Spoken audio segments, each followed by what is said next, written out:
Manoj sir हमारे बीच नहीं रहे, क्या कुछ कहना चाहेंगे?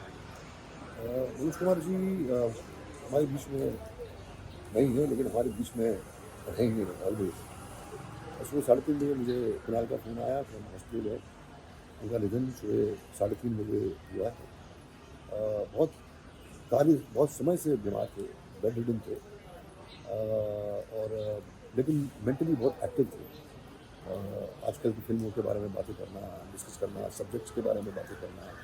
He was always alive as far as today's cinema is concerned, and हम जो है वो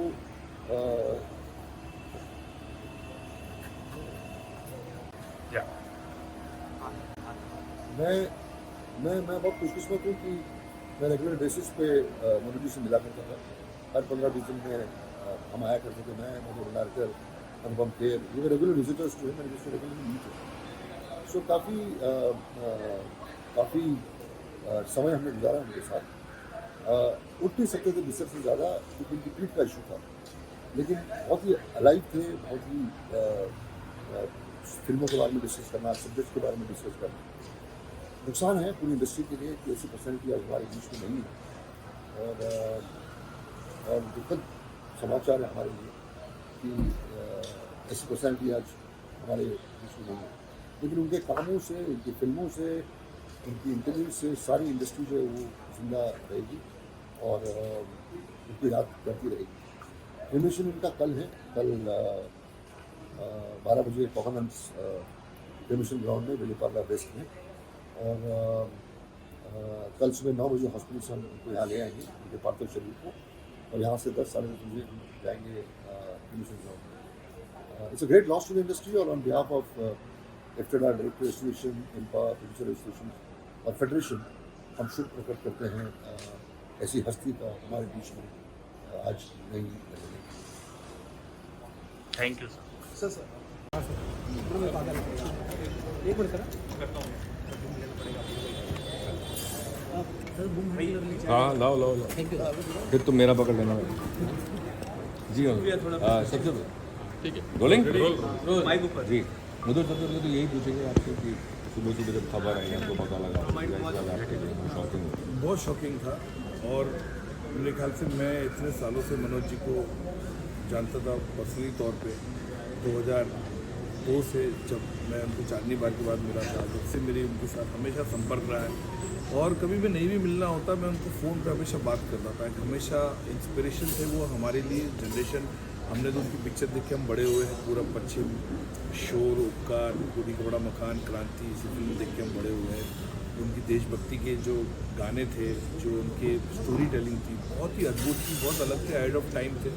सॉन्ग पिक्चराइजेशन में मेरे ख्याल से कोई उनका उंगली नहीं पकड़ सकता, इतना अच्छा उनका कॉन्ट्रीब्यूशन, योगदान रहा है हिंदुस्तानी सिनेमा में, भारत के सिनेमा में। हमेशा वो याद किया जाएगा।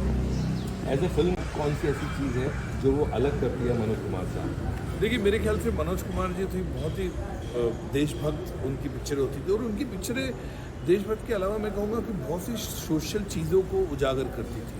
अगर पूरा पश्चिम एक ऐसी फिल्म है, मेरे ख्याल से जब लोग देखते थे, बहुत लोग, मुझे याद है मैंने आर्टिकल पढ़े थे, जब NRIs जो है वह यूरोप से, फॉरेन से वापस आ जाते थे पिक्चर देखी कि इतना आपको इंस्पायर करता। रोटी कपड़ा मकान एक कंटेम्प्रेरी फिल्म थी। अब यकीन मानोगे, मैं कल ही शाम को मेरे असिस्टेंट्स के साथ बैठा था, और मेरे ऑफिस में एक कॉन्फ्रेंस में 2 पोस्टर बड़े लगे हुए कि अमर अकबर एंथोनी और एक रोटी कपड़ा मकान के। तो मैं असिस्टेंट को बोला था कि रोटी कपड़ा मकान का स्क्रीन प्ले इतना कमाल का स्क्रीन प्ले है, मेरे ख्याल से आप लोग को, सब लोग को देखनी चाहिए वो पिक्चर। एंड जब सवेरे न्यूज़ है, बड़ा दुख हुआ। मेरे ख्याल से मैं आज भी इतने साल हो गए मनोज कुमार जी की पिक्चर देखता हूँ, और मैं जब भी उनके साथ यहीं मुलाकात करता था उनके घर पे या फ़ोन पे, हमेशा मेरे को बोलते थे मधुर तो अपने कन्विक्शन से फिल्म बना। हमेशा मुझे इंकरेज करते, चाहे चांदनी बार, पेज 3, कॉर्पोरेट, फैशन, जितनी फिल्में बनाई, हिंदू सरकार, हमेशा मेरे को बोलते थे मधुर अच्छा सिनेमा बनाता है, स्टिक टू योर सिनेमा। तो मेरे ख्याल से आज पूरा देश उनको याद करेगा, उनका एक आइकॉन रहे वो हम सब के लिए, इंस्पिरेशन रहे, बहुत आने वाली जनरेशन्स के लिए वो इंस्पिरेशन रहेंगे। मैंने कहा ना, उनका सॉन्ग पिक्चराइजेशन, उनका स्टोरी टेलिंग बहुत ही कमाल का, अद्भुत था।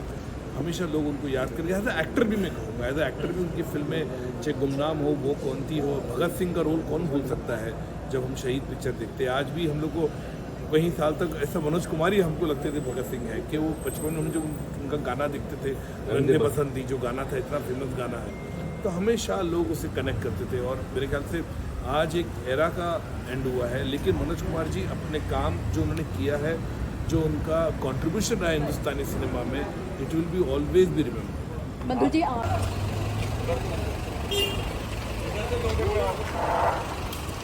जो साइड में लेके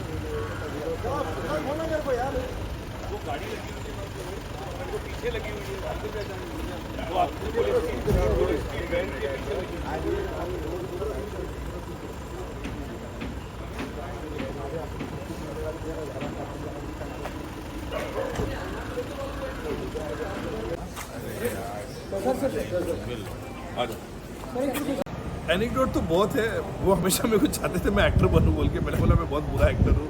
हमेशा बोलता तो एक्टिंग क्यों नहीं करता, एक्टिंग क्यों नहीं ट्राई करता, लेकिन मैंने कहा मनोज जी बहुत ही बुरा एक्टर, मेरे से एक्टिंग नहीं होती, मैं बिहाइंड द सीन ही अच्छा हूँ। ऐसी कई चीज़ें थी, हमेशा मेरे को इनकरेज करते थे। सिनेमा देख के फ़ोन करते थे, ट्रेलर देखते, प्रोमो देख के फ़ोन करते थे। वो हमेशा, मैं कभी भी बोर होता है या उनसे मेरे को बात करनी, कुछ इंस्पिरेशन चाहिए, मैं हमेशा फ़ोन करता मनोज जी क्या है। तो वो कविता बड़ी अच्छी सुनाते थे, मुझे याद है बहुत अच्छी अच्छी कविता सुनाते थे। मैं 5-5, 10-10 मिनट में उनका सुनता था कविता। कभी कभी तो ऐसा होता था तो मैं बोलता था मनोज जी रुक जाइए, मेरे असिस्टेंट थे या मेरे साथ लोग हैं, वो भी मैं स्पीकर फ़ोन में डाल देता था।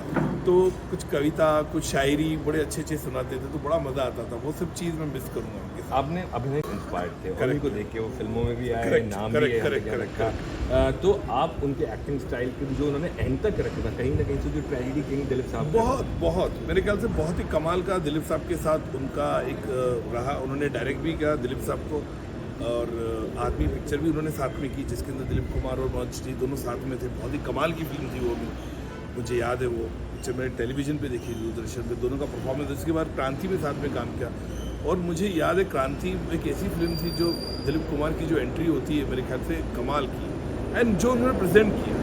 मैं कहूँगा मनोज कुमार के गाने मेरे यूट्यूब पे डाउनलोड है, मैं आज भी देखता हूँ, चाहे वो क्रांति का गाना हो, चाहे वो मैंने आज भी वो रिसेंटली मैंने गाना मेरे ख्याल से कुछ लास्ट वीक ही मैंने वो देखा था अपना मेरा चना है अपनी मर्जी का जो गाना नहीं है, जिंदगी टूटे, तो बहुत ही कमाल था। लेकिन वो दिलीप कुमार जी और उनका जो गाना था, हाँ मेरा चला, हेमा मालिनी जी का, बहुत ही शत्रु जी भी थे उस गाने में। मेरे ख्याल से उनका योगदान, उनका कंट्रीब्यूशन बहुत ही कमाल का रहा है, और उनको हमेशा people will remember his contribution huge.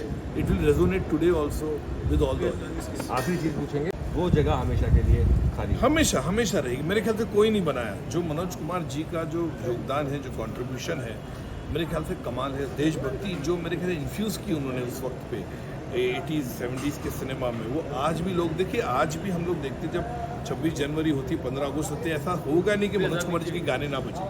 हर जगह, चाहे किधर भी कोई भी हो, कहीं जेल हो, कोई पंडाल हो रोड पे, या किधर भी हो, उनकी देशभक्ति के गाने, महेंद्र कपूर जी के जो गाने हैं वो आज भी बजते हैं, वो आज भी कनेक्ट करते हैं।